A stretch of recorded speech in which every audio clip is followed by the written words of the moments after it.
Malayalam big boss season 7 ലൈവിൽ ഇപ്പോൾ നടന്നുകൊണ്ടിരിക്കുന്ന ആദില, നൂറ, അനുമോൾ ഇവർ മൂന്നുപേരും കൂടി ഇരുന്ന് സംസാരിച്ചുകൊണ്ടിരിക്കുക. ഷാനവാസിനെ കുറിച്ചാണ് സംസാരിക്കുന്നത്. ആദിലയും നൂറയും കൂടി ഇരുന്ന് സംസാരിച്ചിട്ടുണ്ടായിരുന്നു. ഷാനവാസ് ഒരു ഷോവനിസമാണ് ഈ ബിഗ് ബോസ് വീട്ടിൽ കാണിച്ചുകൊണ്ടിരിക്കുന്നത്. അത് ലാലേട്ടൻ വീഡിയോ ആയിട്ട് തന്നെ പ്ലേ ചെയ്ത് കാണിച്ചു കൊടുക്കുകയും ചെയ്തു. ആ ഒരു കാര്യം നമ്മുടെ ഷാനവാസിന് ഒട്ടും തന്നെ ഇഷ്ടപ്പെട്ടിട്ടുണ്ടായിരുന്നില്ല. ആരെന്ത് വേണമെങ്കിലും ഈ ബിഗ് ബോസ് വീട്ടിൽ പറഞ്ഞുകൊള്ളട്ടെ, പക്ഷേ നിങ്ങൾ രണ്ടുപേരും എന്നെക്കുറിച്ച് അങ്ങനെ പറഞ്ഞത് അത് ആ ഒരു ഇത് എനിക്ക് ഭയങ്കര സങ്കടമായെന്ന് ഷാനവാസ് ആദില എന്നോട് തുറന്ന് പറയുന്നുണ്ട്. ആ ഒരു കാര്യത്തെക്കുറിച്ചാണ് ആദില അനുമോളോടും അതേപോലെ തന്നെ നൂറേനോടും പറയുന്നത്.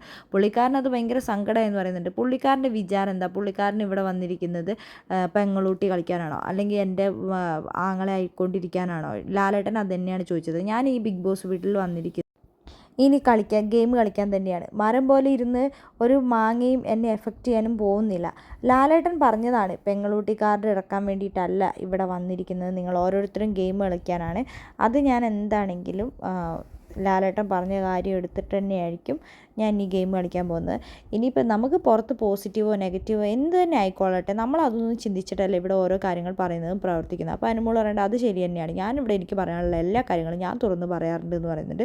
അപ്പോൾ നൂറേം പറയുന്നുണ്ട് അത് ശരി തന്നെയാണ്, ഇനിയിപ്പോൾ പുറത്ത് പോയി കഴിഞ്ഞാൽ ഞാനൊരു എപ്പിസോഡും കാണില്ല എന്നൊക്കെ പറയുന്നുണ്ട്. അപ്പോൾ അനുമോൾ പറയുന്നുണ്ട് ഞാൻ എന്താണെങ്കിലും പുറത്തിറങ്ങിയിട്ട് എപ്പിസോഡ് ഞാൻ കാണുമെന്ന് പറയുന്നുണ്ട്. ഇല്ലെങ്കിൽ ഞാൻ ഈ ബിഗ് ബോസ് വീട്ടിൽ നിൽക്കുന്ന എത്ര ദിവസമാണോ അത്ര എപ്പിസോഡ് ഞാൻ എന്താണെങ്കിലും കാണും. അതിനുശേഷം ഞാൻ ജനങ്ങളെല്ലാവരെയും വിളിച്ച് ഞാൻ ഓരോ പോഡ്കാസ്റ്റ് നടത്തും. ഇവിടുത്തെ ആരെയും തന്നെ ഞാൻ വിളിക്കില്ലെന്ന്. അപ്പോൾ അതിൽ പറയേണ്ടി ഞാൻ നിന്നെ വിളിക്കുന്നു, നീ അപ്പോൾ വന്നോളാം, വന്നിട്ടില്ലെങ്കിൽ ഞാൻ നിന്നെ ശരിയാക്കൂടി അമ്മച്ചി എന്നൊക്കെ അതിൽ അനുമോളോട് പറയുന്നുണ്ട്. നമുക്ക് വെറുതെ ഒരു ചായയൊക്കെ കുടിച്ചിരുന്ന് പോഡ്കാസ്റ്റ് ചെയ്യാമെന്നൊക്കെ പറയുന്നുണ്ട്. യൂട്യൂബിൽ വെറുതെ ഇരുന്ന് എന്തെങ്കിലുമൊക്കെ സംസാരിക്കാമെന്ന്. അപ്പോൾ അനുമോൾ പറയുന്നുണ്ട് ഞാൻ നിങ്ങളെ ആരെയും തന്നെ കൂട്ടില്ല, ഞാൻ നാട്ടുകാരെയും കൂട്ടിയിട്ട് എൻ്റെ ഓരോ ദിവസത്തെ എപ്പിസോഡും ഞാൻ ബിഗ് ബോസ് വീട്ടിൽ ചെയ്ത കാര്യങ്ങളെക്കുറിച്ച് ഞാൻ അവരോട് ചോദിക്കും, ഇതിനെക്കുറിച്ച് എന്താണ് അഭിപ്രായം, ഇതെങ്ങനെയായിരുന്നു അങ്ങനെയായിരുന്നു എന്നൊക്കെ ഞാൻ അങ്ങനെ ചോദിക്കാനാണ് ആഗ്രഹിക്കുന്നതെന്ന് അനുമോൾ പറയുന്നുണ്ട്. ആദിൽ പറയുന്നുണ്ട് ദിയാസന പോകുന്ന സമയത്ത് ദിയാസന ഷാനവാസിക്കാരനോട് പറഞ്ഞിട്ടുണ്ടായിരുന്നു ഞങ്ങൾ നോക്കിക്കൊള്ളണമെന്ന്. ഞങ്ങളത് നോക്കാനെന്താ, ഞങ്ങളെന്താ കോഴിക്കുഞ്ഞോളോ? 3 വർഷമായിട്ട് ഞങ്ങൾ അങ്ങോട്ടും ഇങ്ങോട്ടും നോക്കിക്കൊണ്ട് തന്നെയല്ലേ ഇരിക്കുന്നത്, പിന്നെ അയാൾ വന്ന് ഞങ്ങൾ നോക്കേണ്ട ആവശ്യമൊന്നുമില്ല, അവക്കിട്ട് പുറത്തിറങ്ങിയിട്ട് വേണം 2 കൊട്ട് കൊടുക്കാമെന്ന് നമ്മുടെ ആദില പറയുന്നുണ്ട്. ആ സമയത്ത് അനുമോൾ പറയുന്നുണ്ട് നിങ്ങൾ അങ്ങനെയൊന്നും പറയല്ലേ, കാരണം ചിലപ്പോൾ അവർക്ക് പുറത്തുനിന്ന് കാണുമ്പോൾ നിങ്ങളെ ഈ ബിഗ് ബോസ് വീട്ടിൽ ഏറ്റവും അധികം സപ്പോർട്ട് ചെയ്യുന്നത് ഞാനും ഷാനവാസിക്കായിട്ടായിരിക്കും തോന്നിയിട്ടുണ്ടാവുക. അതുകൊണ്ട് ആ ഒരു ഇഷ്ടം കൊണ്ടാണ് അവരതങ്ങനെ പറഞ്ഞത്, അത് നല്ല രീതിക്ക് എടുത്താൽ മതി എന്ന് പറയുന്നുണ്ട്. അതൊക്കെ പുള്ളിക്കാരൻ വേറെ രീതിയിലാണ് എടുത്തിരിക്കുന്നതെന്നൊക്കെ ആദില പറയുന്നുണ്ട്.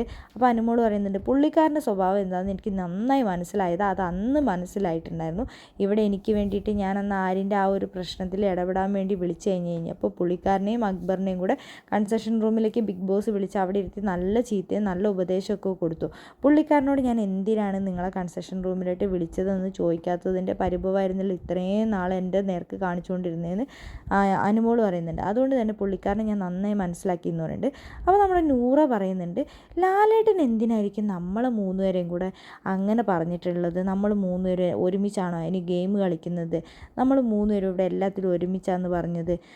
നമുക്ക് 3 പേർക്ക് 3 അഭിപ്രായങ്ങളല്ലേ ഉള്ളത്, നമ്മളെല്ലാവരും കൂടെ ഒരുമിച്ചിരുന്ന് ഇങ്ങനെ നൂറയ്ക്കിട്ട് പണി കൊടുക്കുക, അല്ലെങ്കിൽ നമ്മൾ ഒരുമിച്ചിരുന്നിട്ടല്ലല്ലോ ഓരോ പ്ലാനും ചെയ്യുന്നത്. നമുക്ക് 3 പേർക്ക് 3 പേരുടേതായിട്ടുള്ള ഗെയിമുകളുണ്ട്. പിന്നെ ലാലേട്ടൻ എന്തിനാണ് നമ്മളെ അങ്ങനെ വലിച്ചഴിച്ച് ഇതിനകത്തേക്ക് ഇട്ട് പറഞ്ഞതെന്ന് എനിക്ക് മനസ്സിലായിട്ടില്ല എന്ന് അനുമോളും നൂറയൊക്കെ പറയുന്നുണ്ട്. അപ്പോൾ അതിൽ പറയുന്നുണ്ട് നാളെ നിങ്ങൾ രണ്ടുപേരും എന്താണെങ്കിലും നോമിനേഷൻ്റെ സമയത്ത് അടുത്തിരിക്കാൻ പാടില്ല. ഇനിയിപ്പോൾ എല്ലാവരും അല്ലെങ്കിലേ ഇവിടെ എല്ലാവരും പറയുന്നുണ്ട് നമ്മളെല്ലാവരും ഒരുമിച്ചാണ് ഇവിടെ തീരുമാനം എടുക്കുന്നതെന്ന്. ഇനി എനിക്കത് കേൾക്കാൻ താല്പര്യമില്ല. അപ്പോൾ നൂറ് പറയുന്നുണ്ട് ഞാൻ ഇനി എന്താണെങ്കിലും ഇരിക്കൂല ഇവളുടെ അടുത്ത് നിന്ന്, എന്നെ കൊന്നാലും ഞാൻ ഇനി അനുമോളുടെ അടുത്ത് ഇരിക്കാൻ പോകുന്നില്ല എന്ന് നൂറ് പറയുന്നുണ്ട്. അപ്പോൾ അതിൽ പറയുന്നുണ്ട് ഞാനും ഇനി ഒറ്റയ്ക്കാണ് ഇരിക്കുന്നത്, ഇനി ഇവർക്ക് ആർക്കും സംശയം വേണ്ട, ഞാൻ എന്താണെങ്കിലും പറയില്ല. അനീഷേട്ടൻ എന്താണെങ്കിലും ഞാൻ ഫസ്റ്റ് വിടണ്ടെന്ന് ഞാൻ പറഞ്ഞിട്ടുണ്ട്. ഞാനും സാബുമാനും അത് പ്ലാൻ ചെയ്തിട്ട് തന്നെയാണ് നാളെ ഇരിക്കുന്നത്. പുള്ളിക്കാരന് ഞാൻ എന്താണെങ്കിലും നാളെ നോമിനേഷനിൽ ഫസ്റ്റ് വിടൂല എന്ന് പറയുന്നുണ്ട്. അതിനുശേഷം അക്ബറിനെ കുറിച്ചാണ് പറയുന്നത്. അക്ബർ ആ ടാസ്കിനെ കുറിച്ച് എന്താണ് പറഞ്ഞത്, ഡാൻസ് മാരത്തോൺ ടാസ്കിൽ ഞാൻ അയാളെ അടിച്ചു എന്നൊക്കെയോ പിന്നെ മുണ്ടൂരി എന്നൊക്കെ എന്തൊക്കെയാണ് അയാൾ പറയുന്നത്. മുണ്ടൂരിയോ എന്നൊക്കെ അപ്പോൾ നൂറ അനുമോളോട് ചോദിക്കുന്നുണ്ട്. അപ്പോൾ അനുമോൾ പറയുന്നുണ്ട് ഞാൻ മുണ്ടൊന്നും ഊരിയിട്ടൊന്നുമില്ല, മുണ്ടിങ്ങനെ പിടിച്ച് വലിച്ച് ആ സമയത്ത്, അല്ലാതെ ഞാൻ മുണ്ട് പിടിച്ച് ഊരിയിട്ടൊന്നുമില്ല എന്ന് പറയുന്നുണ്ട്. അയാൾ എന്തൊക്കെയോ നുണയുണ്ടാക്കി പറയുന്നതാണ്, അല്ലെങ്കിൽ അയാൾക്ക് എല്ലാം ഒരു ഉണ്ടാക്കി നുണയുണ്ടാക്കി പറയാൻ മാത്രമേ അറിയുള്ളൂ എന്ന് ആദിലയും നൂറയൊക്കെ പറയുന്നുണ്ട്. പുള്ളിക്കാരനെ മാത്രം ഞാൻ ഈ ബിഗ് ബോസ് വീട്ടിൽ വിശ്വസിക്കില്ല എന്ന് അനുമോൾ പറയുന്നുണ്ട്. പുള്ളിക്കാരനാണ് ഈ ബിഗ് ബോസ് വീട്ടിൽ ഏറ്റവും അധികം വളച്ചൊടിച്ച് കാര്യങ്ങൾ സംസാരിക്കുന്നത്. പിന്നെ ആര്യനെക്കുറിച്ചാണ് സംസാരിക്കുന്നത്. ആര്യൻ എല്ലാ കാര്യത്തിനും ഓവറാണ്. ഈ ബിഗ് ബോസ് വീട്ടിൽ ഒരു ബുദ്ധിയില്ലാത്തത് ആര്യനാന്ന് അനുമോൾ പറയുന്നുണ്ട്. അപ്പോൾ നൂറ പറയുന്നുണ്ട്, അങ്ങനെ നീ പറയരുത്, അവന് ബുദ്ധിയില്ല എന്നൊന്നും നീ പറയാൻ നിൽക്കരുത്. കാരണം അവന് നല്ല ബുദ്ധിയുണ്ട്, എന്താണ് പറയുന്നത് എന്താണ് ചെയ്യുന്നതെന്ന് അവന് നന്നായിട്ട് അറിയാമെന്ന് നൂറ പറയുന്നുണ്ട്. ലാലേട്ടൻ്റെ അപ്പോൾ അനുമോൾ പറയുന്നുണ്ട്, ഈ ലാലേട്ടൻ്റെ എപ്പിസോഡിലൊക്കെ ഇവനിങ്ങനെ ഈ ഓവറായി കാണിക്കുന്ന അതൊക്കെ അവൻ മനഃപൂർവ്വം ചെയ്യുന്നതാണ്, അവൻ വെറും പഠിച്ച കള്ളനാണെന്ന് എനിക്ക് നന്നായിട്ട് അറിയാമെന്ന് അനുമോൾ പറയുന്നുണ്ട്. നൂറ പറയുന്നുണ്ട്, നമ്മുടെ ഈ ബിഗ് ബോസ് വീട്ടിൽ നമ്മൾ എന്ത് പ്രശ്നം ഉണ്ടാക്കി കഴിഞ്ഞാൽ ആ പ്രശ്നത്തിൻ്റെ ഇടയിൽ കയറി വന്ന് സംസാരിക്കുന്ന അക്ബറാണ്. അപ്പോൾ ഞാൻ നിങ്ങളോട് എല്ലാവരോടും ഒരു കാര്യം പറയട്ടെ, അക്ബർ ഇനി എന്തെങ്കിലുമൊക്കെ പറഞ്ഞുകൊണ്ട് വന്നു കഴിഞ്ഞാൽ പുള്ളിക്കാരനെ ഇഗ്നോർ ചെയ്യുക, നമുക്ക് അത് ചെയ്യാൻ പറ്റുള്ളൂ, അത്രേ ഉള്ളൂ. അപ്പോൾ അനുമോളും പറയുന്നുണ്ട് അത് തന്നെ, അത്രേ ഉള്ളൂ, അത് മാത്രം ചെയ്യുക. ക്യാപ്റ്റൻസി ടാസ്കിനെ കുറിച്ചാണ് പിന്നീട് അവർ സംസാരിക്കുന്നത്. അനുമോൾ പറയുന്നുണ്ട്, ഞാൻ ക്യാപ്റ്റൻ ആവുമെന്ന് എനിക്ക് ഒട്ടും തന്നെ വിശ്വാസമില്ല എന്ന് പറയുന്നുണ്ട്. അപ്പോൾ ആദിലയും അതേപോലെ തന്നെ നൂറയും പറയുന്നുണ്ട്, നീ ക്യാപ്റ്റൻസി നോമിനേഷനിൽ വന്നിട്ടുണ്ട്, പിന്നെ നിന്നെ ഞങ്ങൾ പിടിച്ചിട്ടത് വെറുതെ ആണോ എന്ന് ആദിലയും അതേപോലെ തന്നെ നൂറയും കൂടെ അനുമോളോട് ചോദിക്കുന്നുണ്ട്. അതല്ലടി, എനിക്ക് ആരിൻ്റെയൊക്കെ കൂടെ മത്സരിക്കുന്ന സമയത്ത് എനിക്ക് അറിയില്ല എനിക്ക് ആ ഒരു ടാസ്കിൽ വിജയിക്കാൻ പറ്റുമോ, ഇനിയിപ്പോൾ എന്ത് ടാസ്ക്കാണ് തരുന്നതെന്ന് എനിക്ക് അറിയില്ലല്ലോ എന്ന് പറയുന്നുണ്ട്. അപ്പോൾ നൂറയും ആദിലയും പറയുന്നുണ്ട്, എന്ത് ടാസ്ക് തന്നു കഴിഞ്ഞാലും തോക്കോ ജയിക്കോ അത് നീ നോക്കേണ്ട കാര്യമില്ല, നീ എന്താണെങ്കിലും നല്ല രീതിയിലുള്ള ഗെയിം പെർഫോമൻസ് കാഴ്ചവെക്കുക എന്ന് മാത്രമാണ് നീ ചെയ്യേണ്ടത്. നിനക്ക് ജയിച്ചു കഴിഞ്ഞാൽ നിനക്ക് ഈ ബിഗ് ബോസ് വീടിൻ്റെ ക്യാപ്റ്റൻ ആകാം. അവനെങ്ങാനും ആരിനെങ്ങാനും ക്യാപ്റ്റനായി വന്നു കഴിഞ്ഞാൽ പിന്നെ തീർന്നു, പിന്നെ പറഞ്ഞിട്ട് ഒരു കാര്യമില്ല എന്ന് നൂറ പറഞ്ഞു കൊടുക്കുന്നുണ്ട് അനുമോളോട്. അതിൽ അനുമോളോട് പറയണേ, ശരിക്കും പറഞ്ഞാൽ ഷാനവാസൊക്കെ ഇവിടെ കാണിക്കുന്നത് ഒരു സീരിയൽ അഭിനയം തന്നെയാണ്. അതെനിക്ക് ഇപ്പോഴാണ് എൻ്റെ കൺമുമ്പിൽ കണ്ടു കഴിഞ്ഞപ്പോഴാണ് എനിക്ക് മനസ്സിലായത്. ഇതൊക്കെ ഞാൻ നിങ്ങളോട് എത്രയോ മുന്നോട്ട് പറഞ്ഞ കാര്യങ്ങളാണെന്ന് അനുമോൾ പറയുന്നുണ്ട്. അപ്പോഴൊക്കെ നിങ്ങൾ തള്ളിയെന്ന്. അപ്പോൾ ആദില പറയുന്നുണ്ട്, ഇനി ഞാൻ അതൊന്നും തള്ളൂല അനുമോളെ, നീ പറയുന്നതാണ് സത്യം എന്ന് പറയുന്നുണ്ട്.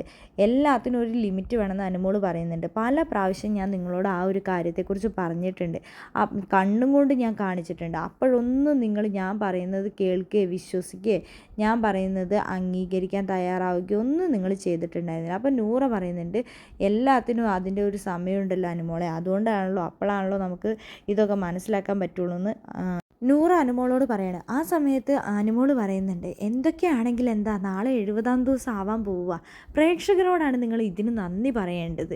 നിങ്ങൾ രണ്ടുപേരെ ഇത്രയും ദിവസം ഇവിടെ നിർത്തിയത് പ്രേക്ഷകരാണ്. ആദ്യം നിങ്ങൾ ഒരുമിച്ച് വന്നു ബിഗ് ബോസ് വീട്ടിലേക്ക്, ഇപ്പം നിങ്ങൾ ഒറ്റയ്ക്കൊറ്റയ്ക്ക് നിന്ന് കളിക്കുന്നു, ഇതിന് നിങ്ങൾ പ്രേക്ഷകരോട് നന്ദി പറയണം. അപ്പം ആദില നൂറേ പറയേണ്ടത് അത് ശരി തന്നെയാണ്, നന്ദി പറയണം, പ്രേക്ഷകരാണ് എല്ലാത്തിനും കാരണം, അവരില്ലെങ്കിൽ പിന്നെ നമ്മളില്ല, അത്രയും നമ്മൾ കടപ്പെട്ടിരിക്കുന്നു എന്നൊക്കെ നൂറ പറയുന്നുണ്ട്.